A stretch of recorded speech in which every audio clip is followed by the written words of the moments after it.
Greetings, my beautiful lovelies. It's Emmy. How are you? It's great to see you and welcome back. Today's video is sponsored by Wild Grain. Wild Grain is the first bake from frozen subscription box that includes sourdough breads, artisanal pastries, and fresh pasta, which is perfect for someone like me and my family who enjoy freshly baked bread, in particular sourdough bread. I've really fallen in love with sourdough. Not only is it delicious, I love the simplicity of the ingredients, and most importantly, I find it easier to digest. Now, I bake sourdough bread every week, but sometimes I just don't have the time, so something like Wild Grain is absolutely perfect. I can have freshly baked bread from frozen to the table in 25 minutes or less. And there's tons of variety. Not only do they have a nice selection of breads, but they have pastries as well, including seasonal treats. Like right now, they have apple cider donuts and pumpkin cinnamon biscuits and fresh pastas as well. Tons of different things to choose from, and you can customize your own box based on what you like and enjoy, including classic, plant-based, and gluten-free options. And with Wild Grain, it makes it so easy and convenient to have a loaf of sourdough right out of the oven onto your table in 25 minutes. There's no mess or cleanup. I also like that Wild Grain partners with small bakeries and pasta makers across the country. And with every order, 2 meals are donated to a nonprofit with no extra cost to you.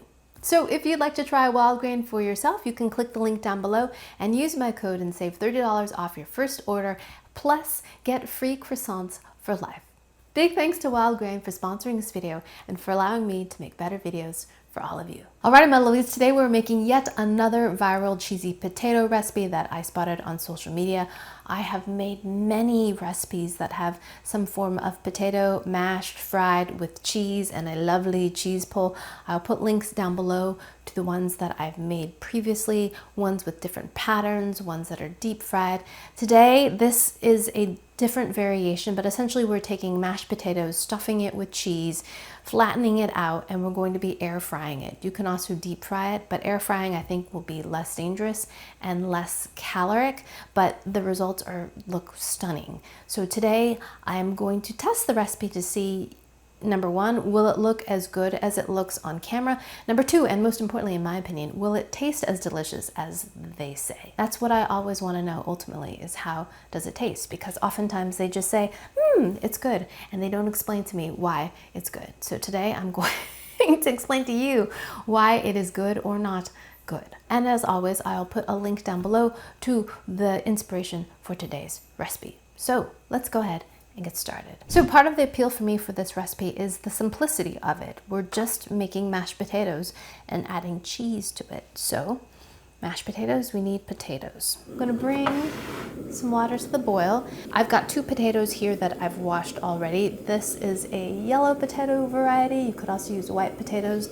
The point is that you want them to be a little bit waxy based on what I saw in the videos, rather than using, say, a russet potato, which is really starchy. I think you want one that's a little bit more waxy so it'll hold its shape better, so that we can shape it and fry it better. And I've got 2 very large ones here. They're about as big as the size of my hand. You can use any size you like as long as you have about 600 grams worth, or I would say about 2 cups. So I'm just gonna plop them right into my water, and we're going to boil these. These are gonna take quite a while, about a half an hour I'm guessing, but you want them super tender. So when you stick a fork in them or a knife in them, it pierces really easily. Otherwise, your mashed potatoes are going to have lumps, and we don't want lumps. We want nice, supple mashed potatoes. So I will come back once my potatoes are fully cooked. I'm going to go get some lunch while we're waiting. Alrighty, my lovelies, I am back with my boiled potatoes, and they took quite a long time to cook, but when we pierce it with a knife, it goes in very, very easily. No resistance. So now we can peel them. I love these gloves. They're oven mitts. I love them so much. I use these the most, more than any other oven mitts, because I've got dexterity. When I grab a hot pan out of the oven, love these, throw them in the wash. They're not great for super hot temperatures, so if you're baking a pizza, say above 400 degrees, you need another layer between you and the pan. But for just baking cookies and stuff, they're great. And I found they're great for peeling potatoes. And you can just peel them like this. My kids also love them. I find they use these the most too. They feel the most secure. So, just like that, out of its jacket. I'm gonna break this up into smaller pieces. I'm gonna use my potato ricer. This is like a giant garlic press. It makes for really good mashed potatoes. No lumps. Just put the potato in there. And mush. Isn't that great? Look at that. Again, the trick is to have a very well cooked potato. If they're firm at all, this will not work. Look at that. Isn't that satisfying? Hope it's as satisfying it is for you as it is for me to do it. Great sound too. Okay, to the mushed potatoes, we're going to add a couple tablespoons of melted butter. That's salted butter. And I'm going to add some salt, quite a bit of salt. I'm going to put half a teaspoon first and then taste it. The recipe did not include any salt, so I'm doing that. And white pepper. I'm using white because it will be more aesthetically pleasing. I also like the flavor of white pepper. That's probably a quarter teaspoon. And 5 tablespoons of flour. And then we're going to mix this into a dough. Now, depending on how moist your potatoes are, you may need more flour, is what I'm guessing. Of course, they never say that in the recipes, but we want it to be a shapeable dough. Oh yeah, this is great. So there we have it, beautiful dough. And now I'm gonna divide this dough into 2 portions. Oh, let's taste this first for seasoning.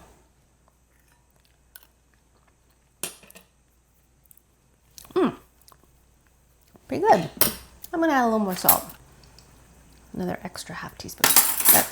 That's kosher salt, by the way. So now we can set that aside. Next, we're going to shape our potato patty. I've got some plastic wrap that I've laid out on my countertop, and I'm gonna drizzle a little bit of oil, and this will keep it from sticking. I'm going to take half of my potato mixture and place it in the middle. And I'm going to use my impeccably clean hands to spread it out into a nice even layer. I would say this is about 1/3 of an inch. Now I'm going to take some mozzarella cheese and sprinkle that in the middle. This will give us our cheese pull and flavor. Now we're going to fold the sides up to encase the cheese.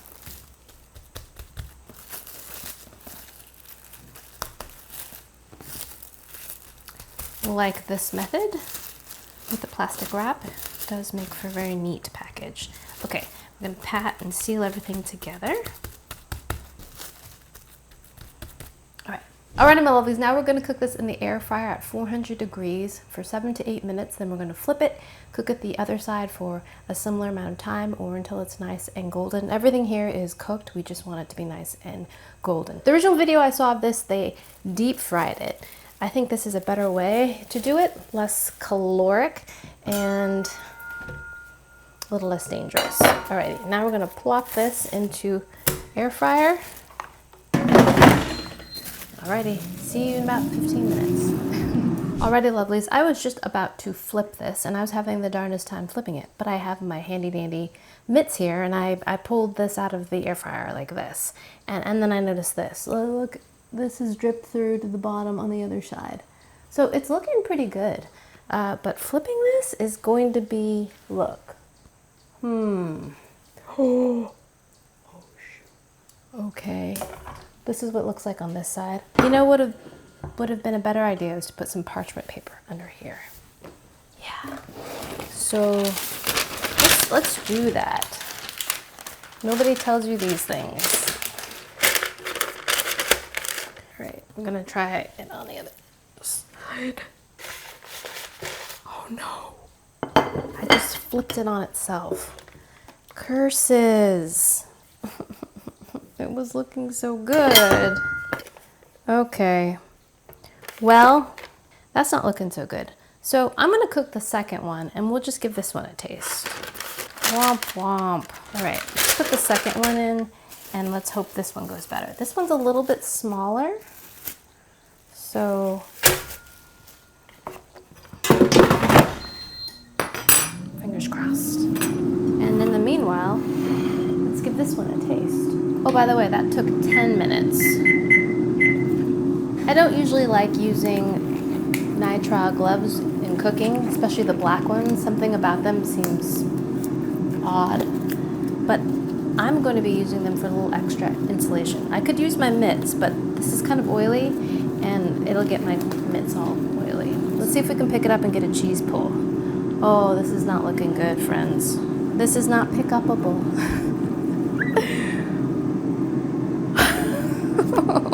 Let's go ahead and try eating it with a knife and fork. Look, this is what it looks like. It did brown a bit, and there is a nice cheese pull. Okay, so look, it is cheesy.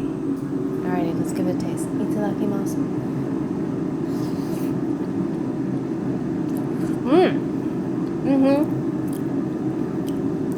Oh yeah, it's good.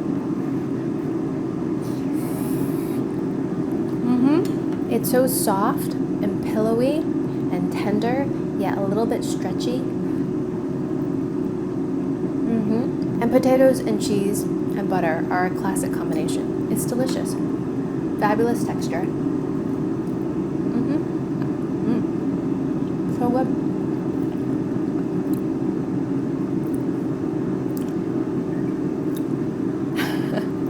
I think this recipe is going to need a little bit of tweaking, namely more flour to potato ratio than what's instructed, to get a texture in which you can pick up the pocket and then break it and have it be stretchy.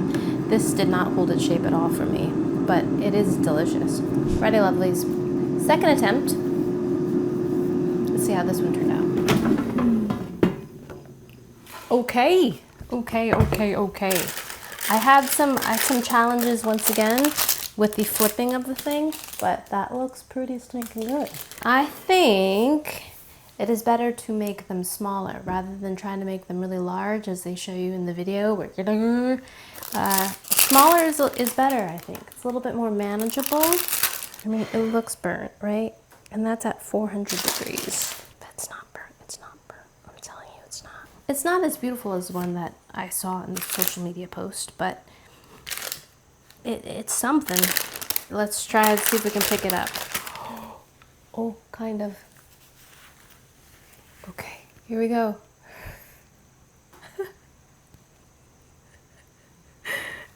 Sort of. Not really. Ready? Let's try again. Let's glue it back together. It's not that cheese bully. Having the layer of oven mitts underneath, I'm not burning my hands, which is really nice. Another reason to have fingered oven mitts. But the texture did not turn out at all as the recipe showed, even though I followed the directions. But let's give it a taste. Oh, it's so sad. Look how sad that is. Let's give it a taste and see if it's any different than the first batch. Here we go. Itadakimasu.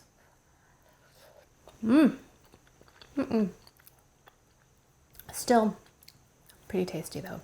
Cheesy, buttery, potatoey goodness. I mean, very tasty. Alrighty, my lovies, there you have it. I tested the viral potato cheese-filled thingy, and it's very tasty. Do I think it's worth the effort? Possibly. Definitely needs more flour, but it is tasty, especially if you add salt. If you make it the way they tell you and not add salt, I don't think it'll be as good. Alrighty, my lovies. Thanks so much for watching, and big thanks to Wild Grain for sponsoring this video. If you'd like to try Wild Grain for yourself, you can click the link down below and use my code and save $30 off your first order and get free croissants for life. Not half bad. Thanks again for watching. I hope you enjoyed that one. I hope you learned something. Please share this video with your friends. Follow me on social media, like this video, subscribe, and I shall see you in the next one. Toodaloo. Take care. Bye.